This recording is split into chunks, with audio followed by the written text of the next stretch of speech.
ಬಸವಣ್ಣ ಎಲ್ಲಿ ಲಿಂಗಾಯತ ಧರ್ಮ ಮಾಡೇ ಇಲ್ಲ ಬಸವಣ್ಣ. ಇವ್ರು ತಯಾರು ಮಾಡ್ಕೊಂಡಾರ ಇವ್ರು ಕೆಲವೊಂದು ಕಂಪನಿಗಳು.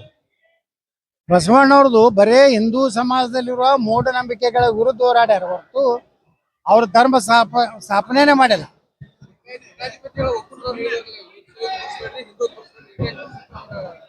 ಪೂರ್ತಿ ಸಾಪ್ ಆಗ್ತಾರೆ ಅಷ್ಟೇ. ನಮ್ಮ ಹಿಂದೂ ನಾವಂತರೂ ಹಿಂದೂ ಅಂದ್ರೆ ಮೀಸಲಾತಿ ಸಿಗ್ತೈತಿ, ಲಿಂಗಾಯತ ಅಂದ್ರೆ ಸಿಗುದಿಲ್ಲ. ಲಿಂಗಾಯತ ಜಾತಿ ಅಂತ ಕನ್ಸಿಡರೇಷನ್ ಐತಿ. ಧರ್ಮದ ಹೋರಾಟಕ್ಕೆ ಹಿನ್ನಡೆ ಆಗುತ್ತೆ ಸರ್. ಯಾವ್ದು ಕಡೆ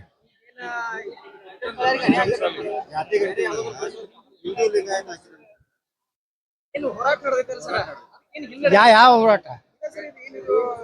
ಲಿಂಗಾಯತ ಧರ್ಮದ ಏನ್ ನಡೆದೈತಲ್ಲ ಸರ್, ಇದು ಲಿಂಗಾಯತ ಅಥವಾ ಧರ್ಮದ ಏನ್ ಹೋರಾಟ ನಡೆದೈತಲ್ಲ, ಇದಕ್ಕೇನ್ರಿ ಹಿನ್ನಡೆ ಆಕತ್ತೆ ಏನಂತ ಸರ್? ನೋಡ್ರಿ, ಈಗ ಎಲ್ಲಾರು ತಗೊಂಡಿದ್ದು ಹಿಂದೂ ಧರ್ಮದ ಹೆಸರಿನಿಂದ ಅವ್ರ ಜಾತಿ ಸೇರ್ಸ್ಯಾರ. ಕೆಲವೊಂದು ಲಿಂಗಾಯತರು ಸಹಿತ 2A ಹೋಗ್ಯಾರ. ಅವ್ರು ಏನಂತ ಹೇಳ್ಯಾರ ಅಲ್ಲಿ? ಲಿಂಗಾಯತ ಅಂತ ಹೇಳಿಲ್ಲ, ವೀರಶೈವ ಉಪಯೋಗ ಮಾಡಿಲ್ಲ, ಹಿಂದೂ ತಮ್ಮ ಉಪಜಾತಿ ಹೇಳ್ಯಾರ. ಲಿಂಗಾಯತ ಇದೇನು ವೀರಶೈವ ಐತಲ್ಲ, ಇದು ಇನ್ನೂ ಧರ್ಮ ಅಂತ ಹೇಳಿ ಕೇಂದ್ರ ಸರ್ಕಾರ ಕನ್ಸಿಡರೇಷನ್ ಮಾಡಿಲ್ಲ. ಎಲ್ಲಿವರೆಗೆ 6 ಧರ್ಮ ಅದಾವ ಅವ್ರನ್ನ ಬಿಟ್ಟು ನೀವು ಏನೇ ಮಾಡಿದ್ರು ಅದು ತಿರಸ್ಕೃತ ಆಗ್ತದೆ. ಹಿಂದಿನ ಸಮೀಕ್ಷೆ ಕ್ಯಾನ್ಸಲ್ ಮಾಡಿ ಈಗ ಹೊಸ ಜಾತಿಗಂತ ಸಮೀಕ್ಷೆ ಮಾಡ್ತಾ ಸರ್, ಏನ್ ಹೇಳ್ತೀರಿ ಸರ್? ಈಗ ಸಮೀಕ್ಷೆ ಬೇಡ, ಹೊಸದಾಗಿ ಸಮೀಕ್ಷೆನೇ ಮಾಡೋಣ ಅಂತ ಹೇಳಿ ಹೇಳಿದಾರೆ ಸರ್. ಹೊಸ ಜಾತಿಗಂತ ಸಮೀಕ್ಷೆ ಸರ್, ಮತ್ತೆ ಹೊಸದ್ ಮಾಡ್ತಾರ. ಹಾ ಸರ್, ಯಾವಾಗ ಹೇಳಿದ್ರು ಮಾತ್ರ ಸರ್ ಈಗಾಗಿತ್ತು ಸರ್, ಈಗಾಗಿತ್ತು ಸರ್, ಅವಾಗಲೇ ಆಗಿತ್ತು. ಅಂದ್ರೆ ಈಗ ಹಿಂದೇನಿತ್ತು ಕ್ರಿಶ್ಚಿಯನ್ ಅನ್ನೋ ಒಂದು ಇದಾಯ್ತು ಸರ್, ಅದನ್ನ ಬದಲಾವಣೆ ಮಾಡ್ಬೇಕಂತಿತ್ತು. ಈಗ ಏನ್ ಮಾಡಿದ್ರು CM ಅವ್ರ, ಈಗ ಅದೇ ಜಾತಿ ಗಣತಿ ಬದಲು ಈಗ ಹೊಸ ಜಾತಿ ಗಣತಿ ಮಾಡ್ರಿ ಅಂತ ಹೇಳಿದಾರೆ ಸರ್. ಈಗಾಗಲೇ 400 ಕೋಟಿ ರೂಪಾಯಿ ಹಾಕ್ಯಾರ ನೀರಾಗ.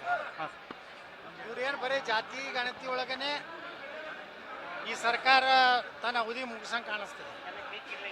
ನೋಡ್ರಿ, ಇವತ್ತ ಯಾವ ಸಮಾಜನೇ ಇಲ್ಲ. ಇವತ್ತ ಲಿಂಗಾಯತ ಕ್ರಿಶ್ಚಿಯನ್ ಯಾರು ಅದಾರ, ಕುರುಬ ಕ್ರಿಶ್ಚಿಯನ್ ಎಲ್ಲಿ ಅದಾರ? ಇಂಥ ಸಮುದಾಯಗಳ ಹೆಸರೇನು ಹೇಳ್ಯಾರಲ್ಲ, ಇವ್ರದ್ದು ಒಟ್ಟಾರೆ ಸಮಸ್ತ ಹಿಂದೂ ಸಮಾಜ ಹೊಡಿಬೇಕನ್ನುವಂಥದ್ದು. ನಮ್ಮ ಹಿಂದೂ ಸಮಾಜ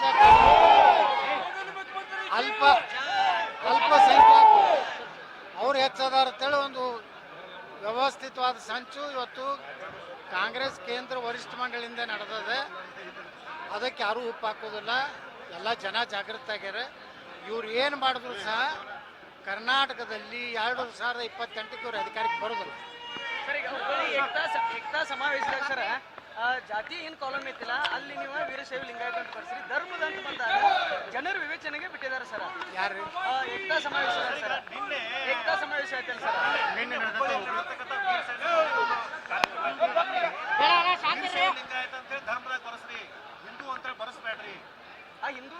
ಎಲ್ಲಿಯವರೆಗೆ ವೀರಶೈವ ಲಿಂಗಾಯತ ಧರ್ಮ ಅಂತೇಳಿ ಕೇಂದ್ರ ಸರ್ಕಾರ ಅಧಿಕೃತವಾದಂಥ ಘೋಷಣೆ ಮಾಡೋದಿಲ್ಲ, ಅಲ್ಲಿವರೆಗೆ ವೀರಶೈವ ಲಿಂಗಾಯತ ಬರ್ಸಿದ್ರೆ ಏನೂ ಅರ್ಥ ಇಲ್ಲ. ಕೆಲವೊಂದು ಮೂರ್ಖರು ಉದ್ದೇಶಪೂರ್ವಕವಾಗಿ ಲಿಂಗಾಯತ ಸಮುದಾಯವನ್ನು ವೀರಶೈವ ಸಮುದಾಯ ತಪ್ಪಾದಿ ಕೇಳಿಲಕತ್ತಾರೆ. ಯಾವಾಗಲೂ ಧರ್ಮ ಅಂದಲ್ಲಿ ಹಿಂದೂನೇ ಬರ್ಸ್ಬೇಕು, ಜಾತಿ ಅಂದಲ್ಲಿ ಲಿಂಗಾಯತರ ಬರ್ಸ್ರಿ, ವೀರಶೈವರ ಬರ್ಸ್ರಿ, ನಿಮ್ಮ ಉಪಜಾತಿ ಇರೋದು ಅದನ್ನು ಬರ್ಸ್ರಿ. ನಾಳೆ ಸರ್ಕಾರಿ ಯಾವುದೇ ಒಂದು ಇದ್ರಾಗ ರಿಸರ್ವೇಷನ್ದಾಗ ಆ ಲಿಂಗಾಯತ ವೀರಶೈವ ಅನ್ನೋದೇ ಇಲ್ಲ. 6 ಧರ್ಮಗಳಿಗೆ ನಮ್ಮ ಸಂವಿಧಾನದಲ್ಲಿ ಅವಕಾಶ ಇದೆ. ನೀವು ಧರ್ಮ ಅಂತ ಹೇಳಿ ಡಿಕ್ಲೇರ್ ಆಗಲಾರಂಥದ್ದನ್ನ ಸೇರಿಸಿ ಇವರು ಮುಂದಿನ ನಮ್ಮ ಭವಿಷ್ಯದ ನಮ್ಮ ಮಕ್ಕಳು ಕೊಲೆ ಮಾಡ್ಲಕತ್ತಾರೆ ತಮ್ಮ ಸ್ವಾರ್ಥಕ್ಕೆ. ಬಸವಣ್ಣ ಎಲ್ಲಿ ಲಿಂಗಾಯತ ಧರ್ಮ ಮಾಡೇ ಇಲ್ಲ ಬಸವಣ್ಣ, ಇವ್ರು ತಯಾರು ಮಾಡ್ಕೊಂಡಾರ ಇವ್ರು ಕೆಲವೊಂದು ಕಂಪನಿಗಳು. ಬಸವಣ್ಣವ್ರದ್ದು ಬರೇ ಹಿಂದೂ ಸಮಾಜದಲ್ಲಿರುವ ಮೂಢನಂಬಿಕೆಗಳ ವಿರುದ್ಧ ಹೋರಾಡ್ಯಾರ ಹೊರತು ಅವ್ರ ಧರ್ಮ ಸ್ಥಾಪನೆನೇ ಮಾಡಿಲ್ಲ.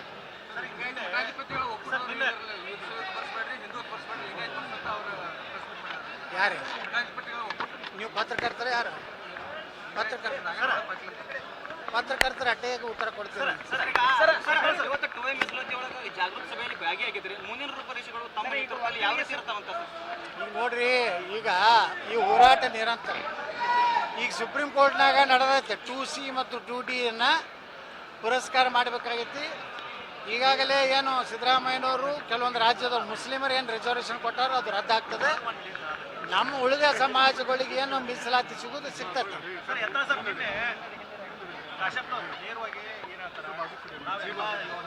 ನಾವು ವೀರಶೈವ ಲಿಂಗಾಯತ ಎಲ್ಲ ಜಾತಿಗಳು ನಾವು ಒಗ್ಗಟ್ಟು ಪ್ರದರ್ಶನ ಮಾಡಬೇಕು, ಒಬ್ಬರೇ ಇರಬೇಕು. ಕೆಲವೊಬ್ರು ಜಾತಿ ಹೊಡೆಯುವಂಥ ಕೆಲಸ ಮಾಡತ್ತಾರ, ಬೆಳಗಾವದಾಗ ಸಮಾವೇಶ ಮಾಡ್ತಾರ, ಬೆಂಗಳೂರಾಗ ಸಮಾವೇಶ ಮಾಡ್ತಾರ. ಅಂಥವ್ರಿಗೆಲ್ಲ ಉತ್ತರ ಕೊಡೋದಿಲ್ಲರಪ್ಪ, ನೀವೇ ಅವ್ರಿಗೆ ಕೇಳ್ಕೊತ್ಕೊಂಡ್ರಿ. ಸರ್, ಕಾಂಗ್ರೆಸ್ ಸರ್ಕಾರ ಬಂದಾಗಿಡ್ದ ಹಿಂದೂಗಳ ಮೇಲೆ ಅನ್ಯಾಯ ಭಾಳ ಆಗ್ತದೆ ಸರ್. ಅದಕ್ಕೆ ರೀ ಕಾಂಗ್ರೆಸ್ ಬಂದ ಮ್ಯಾಗ ಹಿಂದೂಗಳನ್ನ ದಬ್ಬಾಳಿಕೆ ಆಗ್ಲಕತ್ತೇಳಿ ಕರ್ನಾಟಕದಾಗ ಮದ್ದೂರು ಹಿಡಿದು ಇಡೀ ರಾಜ್ಯದ ಹಿಂದೂಗಳು ಒಂದಾಗ್ಯಾರ. ಈಗ ಇವರು ಬರೀ ಮುಸ್ಲಿಮರು ತುಷ್ಟೀಕರಣ ಬಿಟ್ಟರೆ ಏನು ನಡೆಸ್ಯಾರ ರಾಜ್ಯದಾಗ? ಅವರಿಗೆ ರಿಸರ್ವೇಷನ್ ಕೊಟ್ಟರು, ಸರ್ ಇನ್ನೊಂದು ಕಾಂಟ್ರಾಕ್ಟರ್ ಒಳಗೆ ರಿಸರ್ವೇಷನ್ ಕೊಟ್ಟರು. ಎಲ್ಲ ಆಫೀಸರ್ಗಳ್ನು ಮುಸ್ಲಿಮರನ್ನ ಮುಖ್ಯಮಂತ್ರಿ ಕಚೇರಿ ಒಳಗೆ 4-5 ಮಂದಿ ಅವರೇ ಅದಾರ. ಸಂಶಯ ಬರ್ಲಾಕತ್ತೆ ನಮಗೆ ಸಿದ್ದರಾಮಯ್ಯವ್ರ ಬಗ್ಗೆ. ಸರ್, ಈಗ ಪಂಚಮಸಾಲಿ ಹೋರಾಟವನ್ನು ಹತ್ತಿಕ್ಕುವಗೋಸ್ಕರ ವೀರಶೈವ ಲಿಂಗಾಯತರು ಮುಂದೆ ಬಂದಿದ್ದಾರೆ, ಅಂದ್ರೆ ಸಮಾವೇಶ ಮಾಡ್ತಾ ಇದಾರ. ಹಿಂದೂ ಅನ್ನೋಂಥ ಅಂದ್ರೆ ಕಳೆದ ಬಾರಿ ಸಿದ್ದರಾಮಯ್ಯ ಅವರು ಹೇಳಿದ್ರು ಏನಂತಂದ್ರೆ ನಾವು ಲಿಂಗಾಯತರು ಪ್ರತ್ಯೇಕ ಧರ್ಮ ಮಾಡ್ತೀವಿ ಅಂತ ಕೈ ಸುಟ್ಕೊಂಡ್ರು. ಈಗ ಮತ್ತೆ ಹೊಳ್ಳಿ ಅದನ್ನೇ ಮಾಡ್ತಾ ಇದಾರೆ. ಏನಂತಂದ್ರೆ ಪ್ರತ್ಯೇಕ ಧರ್ಮ ಆಗ್ಬೇಕು, ನಾವು ಪ್ರತ್ಯೇಕ ಧರ್ಮದ ಹಿಂದೂ ಲಿಂಗಾಯತ ಬರ್ಸಿದ್ರೆ ನಮ್ಗೆ ಧರ್ಮ ಸಿಗತ್ತೆ ಅನ್ನುವಂಥ ಪ್ರಚಾರಗಳು ನಡೆದವು. ಹಿಂದೂ ಬರ್ಸ್ಬೇಡ್ರಿ, ಈ ಸಲ ಪೂರ್ತಿ ಸಾಪ್ ಆಗ್ತಾರೆ ಅಷ್ಟೇ. ಹಿಂದೂ ಬರ್ಸ್ಬೇಡ್ರಿ, ನಮ್ಮ ವೀರಶೈವ ಅಂತ ಬರ್ಸ್ರಿ. ನಾವಂತರೂ ಹಿಂದೂ ಅಂದ್ರೆ ಮೀಸಲಾತಿ ಸಿಗ್ತೈತಿ, ಲಿಂಗಾಯತ ಅಂದ್ರೆ ಸಿಗುವುದಿಲ್ಲ. ಲಿಂಗಾಯತ ಜಾತಿ ಅಂತ ಕನ್ಸಿಡರೇಷನ್ ಐತಿ. ಸರ್ ಹಿಂದೂ ಲಿಂಗಾಯತ ಬರ್ಸಿದ್ರೆ ಧರ್ಮದ ಹೋರಾಟಕ್ಕೆ ಏನ್ರಿ ಹಿನ್ನಡೆ ಆಗತ್ತೆ ಸರ್? ಯಾವ್ದು ಕಡೆ ಈಗೇನ ಜಾತಿ ಗಂಟೆ ಒಳಗೆ ಹಿಂದೂ ಲಿಂಗಾಯತ ಹಾಕಿರೋದು ಸರ್. ಏನು ಹೋರಾಟ ನಡೆದೈತಲ್ಲ ಸರ್, ಅದಕ್ಕೇನು ಹಿನ್ನಡೆ ಯಾವ ಹೋರಾಟ? ಇದೆ ಸರ್. ಇದು ಏನಿದು ಲಿಂಗಾಯತ ಧರ್ಮದ ಏನು ನಡೆದೈತಲ್ಲ ಸರ್, ಇದು ಲಿಂಗಾಯತ ಅಥವಾ ಧರ್ಮ ನಡೆದ ಏನು ಹೋರಾಟ ನಡೆದಿಲ್ಲ, ಇದಕ್ಕೇನ್ರಿ ಹಿನ್ನಡೆ ಆಕತ್ತೇನಂತ ಸರ್? ನೋಡ್ರಿ, ಈಗ ಎಲ್ಲರೂ ತಗೊಂಡಿದ್ದು ಹಿಂದೂ ಧರ್ಮದ ಹೆಸರಿನಿಂದ ಅವ್ರ ಜಾತಿ ಸೇರ್ಸ್ಯಾರ. ಕೆಲವೊಂದು ಲಿಂಗಾಯತರು ಸಹಿತ 2A ಹೋಗ್ಯಾರ. ಅವ್ರು ಏನಂತ ಹೇಳ್ಯಾರ ಅಲ್ಲಿ? ಲಿಂಗಾಯತ ಅಂತ ಹೇಳಿಲ್ಲ, ವೀರಶೈವ ಉಪಯೋಗ ಮಾಡಿಲ್ಲ, ಹಿಂದೂ ತಮ್ಮ ಉಪಜಾತಿ ಹೇಳ್ಯಾರ. ಲಿಂಗಾಯತ ಇದೇನು ವೀರಶೈವ ಐತಲ್ಲ, ಇದು ಇನ್ನೂ ಧರ್ಮ ಅಂತ ಹೇಳಿ ಕೇಂದ್ರ ಸರ್ಕಾರ ಕನ್ಸಿಡರೇಷನ್ ಮಾಡಿಲ್ಲ. ಎಲ್ಲಿವರೆಗೆ 6 ಧರ್ಮ ಅದಾವ ಅವ್ರನ್ನ ಬಿಟ್ಟು ನೀವು ಏನೇ ಮಾಡಿದ್ರು ಅದು ತಿರಸ್ಕೃತ ಆಗ್ತದೆ. ಸರ್, ನಿನ್ನೆ ಒಕ್ಕಲಿಗರ ಮೀಟಿಂಗ್ ಇತ್ತು ಸರ್. ನಿನ್ನೆ ಒಕ್ಕಲಿಗರ ಮೀಟಿಂಗ್ ಇತ್ತು. ಹಾಗಾಗಿ ಲಿಂಗಾಯತರು ಬಿಟ್ಟಿಲ್ಲ ಸರ್ ಯಾರು, ಅದ್ರ ಬಗ್ಗೆ ನಿನ್ನೆ ಒಕ್ಕಲಿಗರ ಮೀಟಿಂಗ್ ಇತ್ತು, ಲಿಂಗಾಯತ ಸಮಾಜದವ್ರು ಯಾರು ಹೋಗೇ ಇಲ್ಲ. ಲಿಂಗಾಯತ್ರೆ ಒಕ್ಕಲಿಗರು ಅವ್ರು ಬೇರೆ ಅಲ್ಲ, ನಾವು ಲಿಂಗಾಯತರು ಬೇರೆ. ಯಾರಿಗೆ ಅದು ಹಿಂದೂ ಸಲುವಾಗಿ ಸಿಗ್ಲಾಕತ್ತೆ, ನನಗದು ಸಿಗ್ಲಾಕತ್ತಲ್ಲ. ನೋಡ್ರಿ, ರಾಯಚೂರು ಜಿಲ್ಲೆ ಒಳಗ 50%ಗಿಂತ ಹೆಚ್ಚು SC/ST ಜನಾಂಗದವ್ರು ಅದಾರ. ಹಿಂದುಳಿದವರು, ದಲಿತರು ರಾಯಚೂರಿನಾಗ ಏನ್ರಿ, ಅಲ್ಲಿ 70,000 ರಿಂದ 80,000 ಜನ ಸೇರಿದ್ರು ಮೊನ್ನೆ ಹೋದಾಗ.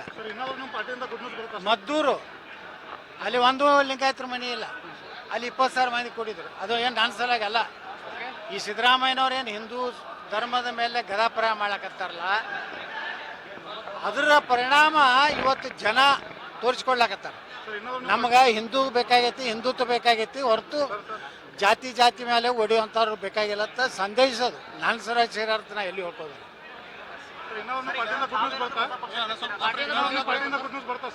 ನಾಯ ಗುಡ್ ನ್ಯೂಸ್ ಅವ್ರ ಮನೆ ಬಾಗಲಕ್ಕೆ ಹೋಗಿ ನಿಂದ್ರಲ್ರಿ.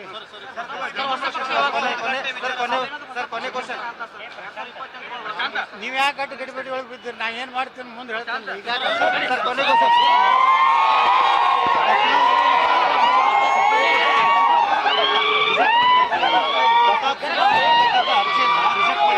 ಸುಪ್ರೀಂ ಕೋರ್ಟ್ ಏನು ನೋಡ್ರಿ, ಕೆಲವೊಂದು ಧಾರ್ಮಿಕವಾಗಿ ಎದುರಿಸ್ಬೇಕು. ಎಲ್ಲದಕ್ಕೂ ನ್ಯಾಯಾಲಯಕ್ಕೆ ಹೋಗ್ಬಾರ್ದು. ನ್ಯಾಯಾಲಯಕ್ಕೆ ಎಲ್ಲದಕ್ಕೂ ಹೋದ್ರೆ ಸರಿಯಾಗೋದು. ನಾವು ಧಾರ್ಮಿಕವಾಗಿ ನಮ್ಮ ಸಮಾಜವನ್ನೇ ಜಾಗೃತಿ ಮಾಡಬೇಕು ಹೊರತು ನ್ಯಾಯಾಲಯದಿಂದ ನಾನು ಅದನ್ನು ಆದೇಶ ಮಾಡಿಸ್ಬೇಕು ಅನ್ನೋದು ನನಗೇನು ಒಪ್ಪಿಗೆಲ್ಲ. Okay sir.